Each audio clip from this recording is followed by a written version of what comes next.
C'est au Koukonwe, la deuxième édition de cette fête identitaire s'annonce à grands pas.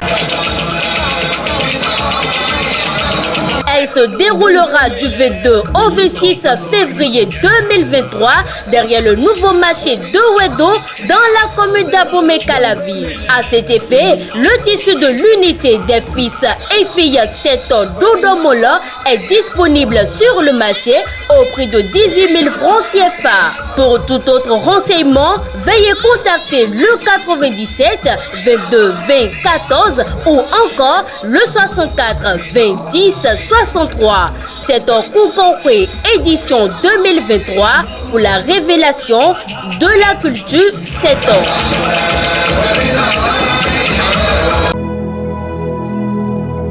Vous prenez grand soin de votre corps au quotidien. Qu'en est-il de votre esprit? Il est temps de trouver la solution aux problèmes qui vous empêchent d'évoluer. Il est temps de débloquer ce qui vous bloque. Il est temps d'apprendre à manipuler les clés de la vie. Pour y arriver, suivez cette émission. En dehors de moi, qui suis-je? Guéri TV Monde vous l'offre pour éclairer votre chemin.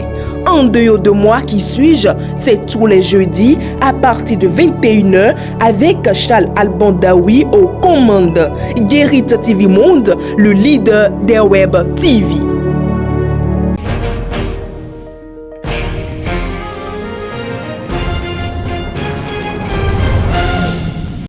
L'essentiel de l'actualité à l'échelle internationale et mondiale, c'est sur Guéri TV Monde. Bien le bonjour à chacun et à tous.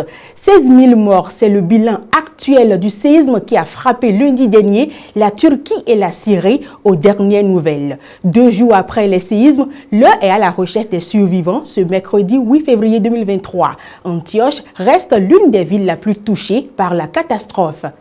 À Antioche, dans la région du Hatay, l'une des plus touchées par le séisme, des médecins arrivent de tout le pays pour aider. Mais sur place, les hôpitaux encore debout et le matériel manque. Devant un immeuble écroulé dans l'est de la ville, une femme fait du stop.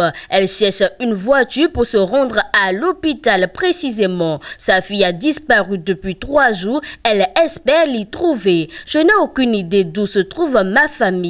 Je n'ai pas de nouvelles car il n'y a plus de réseau et les téléphones ne marchent pas, a-t-elle confié à RFI. À l'intérieur, l'hôpital est plein à craquer. La femme retrouve sa fille dans un brancard, blessée mais saine et sauve. Dans le couloir, des dizaines de personnes attendent d'être prises en charge. Au nombre de ces personnes figure Ibrahim. Je suis juste arrivé après avoir été sorti des décombres, a-t-il mentionné. Mais il y a des cas beaucoup plus urgents que moi, donc on ne me prend pas en charge.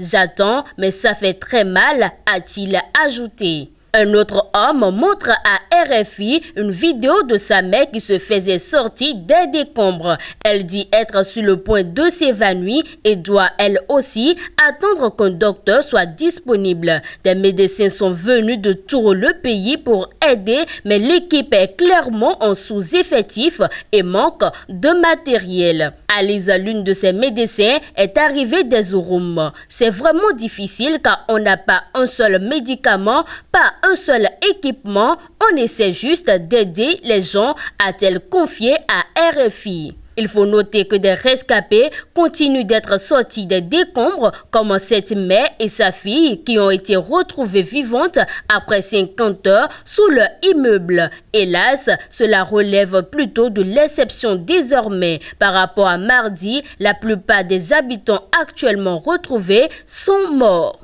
Nous nous rendons à présent au Burkina Faso où 2 employés de Médecins sans frontières ont été tués dans une attaque dans le nord du pays ce mercredi 8 février 2023. L'ONG humanitaire condamne l'assassinat de ces 2 employés et suspend ses activités médicales dans la région où l'attaque a eu lieu. Selon l'organisation MSF, une équipe a été la cible de tirs sur la route entre Dédougou et Tougan, mercredi 8 février 2023. Le véhicule était pourtant clairement identifié comme appartenant à l'ONG selon MSF. À bord se trouvait une équipe de 4 personnes. 2 employés burkinabés sont morts dans l'attaque. L'un était chauffeur et l'autre superviseur logistique. Ils avaient respectivement 39 et 34 ans. Leurs 2 collègues ont survécu et ont réussi à s'enfuir. La présidente de MSF, le docteur Isabelle Defoni, déclare, je le cite, « Nous sommes bouleversés et indignés ». Fin de citation. Pour elle, c'est une attaque délibérée, intentionnelle contre une équipe humanitaire dans le cadre de sa mission médicale. Nous allons devoir rapidement échanger avec toutes les parties du conflit pour comprendre ce qui s'est passé, ajoute le docteur Isabelle Defoni.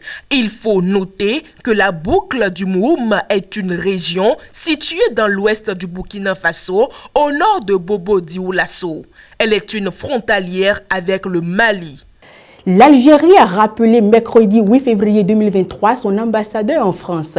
Le pays proteste fermement contre l'exfiltration qualifiée de clandestine et d'illégale d'une ressortissante algérienne, Amira Bouraoui, vers la France.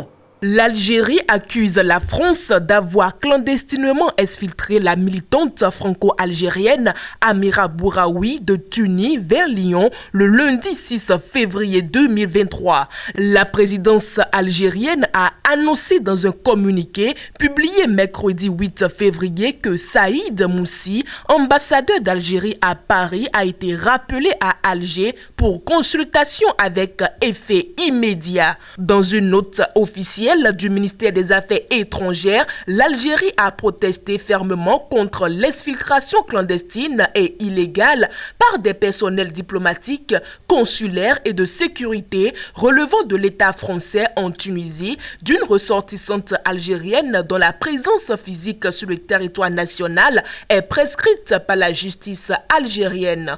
L'Algérie, qui évoque la violation de sa souveraineté nationale, rejette ce développement inadmissible qui cause un grand dommage aux relations algéro-françaises. Pour rappel, Amira Bouraoui, connue par sa position critique du pouvoir, faisait l'objet, selon la presse, d'une interdiction de sortie du territoire national sur décision de justice. La militante a été condamnée à 2 ans de prison en mai 2021 pour atteinte à la personne du président de la République sans mandat de dépôt.